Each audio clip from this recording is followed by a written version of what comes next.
sign. Emmanuel,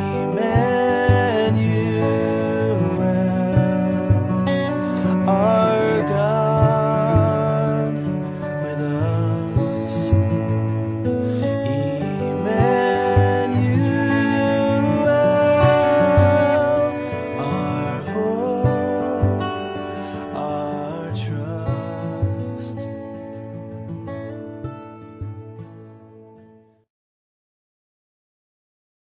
Hello everyone and welcome to worship on this fourth Sunday in the season of Advent. We've been waiting, we've been watching, we've been preparing, and very soon now, not many sleeps at all for small people who may be counting, very soon we will be welcoming and celebrating once again the birth of Jesus. Now, over these last few weeks, we followed the traditional Advent themes of hope and peace and joy. And on this last Sunday of Advent, we add love into the mix as we think of a young woman, a teenager from an out-of-the-way backwater, from a family of no particular importance, someone who in the society she came from would ordinarily be invisible, unnoticed, and yet someone seen by God and chosen to do an extraordinary thing, to carry the long-held hopes and dreams of her people within her.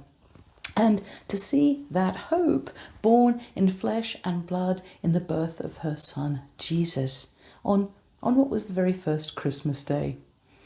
Now, before we move into our time of worship together, there's a few notices as we begin. And first, some news from the session. Having met over the course of the year, the session has been minded to invite Janice Reid to become a member of the session. And having been asked, Janice has agreed, which is great. So I'm delighted to announce that we'll be ordaining and admitting Janice to the eldership. Now, church law requires that we read the following edict over 2 Sundays before we can proceed to her ordination. So if you're sitting comfortably, I'll begin and read all this interesting legal language from the Church of Scotland. So this is an edict for the ordination and admission of elders. Janice Reid, member of this congregation, has been elected to be a ruling elder. Janice has accepted office as an elder. So if anyone has any objections why she should not be ordained to office, they may state their objections at a meeting of the Kirk Session in Upper Clyde Church on Sunday the 27th of December 2020, immediately following worship, and we'll do this at a socially distanced way. But if no relevant objection regarding life or doctrine is made and substantiated, the Kirk Session will proceed to the ordination, which, subject to said objections, will be scheduled for Sunday the 3rd of January 2021. So, some lovely news to share. If you do have any particular issues or you want to talk to someone from the session about this, please do get in touch with either Heather Watt or myself or one of the elders that you may know. Now, as to worship over this Christmas period, please do be aware that our watch night service is going to be held online this year. And this is due to the COVID regulations regarding deep cleaning between worship services and also the way that Christmas is falling this year. So we just won't be able to turn around the church in time. I wouldn't expect anyone to give up either Christmas Day or Boxing Day to go into the church and deep clean it. I'm not prepared to do that, and I wouldn't expect any of you to be doing that either. So worship for watch night should be up online by 8 p.m. on Christmas Eve. Otherwise, we'll be back in the church on Sunday the 27th. And then this coming Sunday, we'll be retelling the Christmas story, and we'll also have the opportunity to hear some of our favourite carols. Sadly, we can't sing them, but a Christmas-themed service on the 27th. And again, worship will continue to be online as well as meeting together in the church building itself.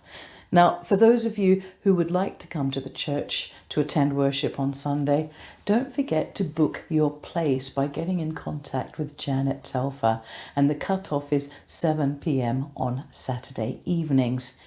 And as regulations require us to keep the doors open to ensure a flow of fresh air, don't forget to wrap up warm. We all know, those of us who are used to going into the church building, we know how Baltic that building is. So there is no shame in bringing a blanket. There is no shame in bringing a hot water bottle. And if you want to bring a flask of tea or coffee, you would be absolutely welcome to do that as well. And someone was saying to me the other week how they've enjoyed actually worshipping online with their cup of coffee. No reason why you can't bring your coffee or tea into church and keep yourself warm. So with those provisos, we want you to be warm and cozy as much as you possibly can be in our very Baltic building. And once again, for those of you who may be feeling anxious about attending worship in the building and who may decide to stay at home, that's absolutely okay. Do what you need to do. It's also why we're continuing worship online. We want you to be safe. We don't want you to be worried. And if you're kind of thinking it is going to be too cold for you and you're worried about getting a chill, it's okay. Stay home. Watch worship online. That's what it's there for. With all of that said, there's quite a lot to get through this morning, wasn't there? With all that said, let's now turn our minds to this time of worship. And as is our regular practice, let's stop for a moment. Let's be still. Let's pause. Let's take a moment to prepare ourselves to come and meet with God in worship. Let's be still.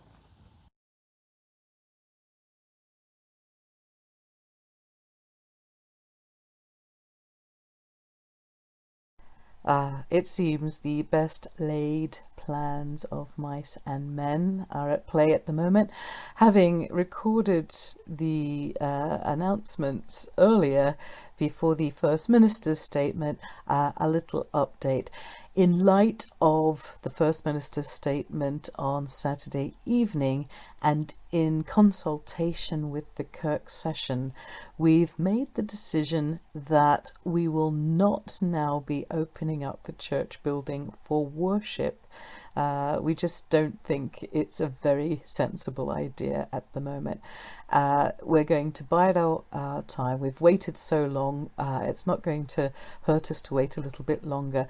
So subject to what's going to happen over these next few weeks, we're going to watch and wait, and perhaps we're looking at the 31st of January as a potential reopening of the building. But for the time being, we just want folks to be safe, and we also want to lead by example to encourage folks to keep doing behaviour that is safe and sensible, and in that way we all look after each other. And we're sorry that we can't open the building, but the church is more than the building. We are the church. We are the flesh and blood living stones, and we can still celebrate Christmas. It may be marked a little bit differently this year, but Christmas is not cancelled. It still comes. Christ comes, is reborn in our hearts, and that nothing stops that, not even COVID. So, as I said, church is cancelled for Sunday the 20th in the morning. The building will not be open, and it probably won't be open until, for the foreseeable future, possibly until the 31st of January, but we'll keep you abreast of what's happening. So worship will continue to be online over these next weeks as we go into a stricter lockdown once again.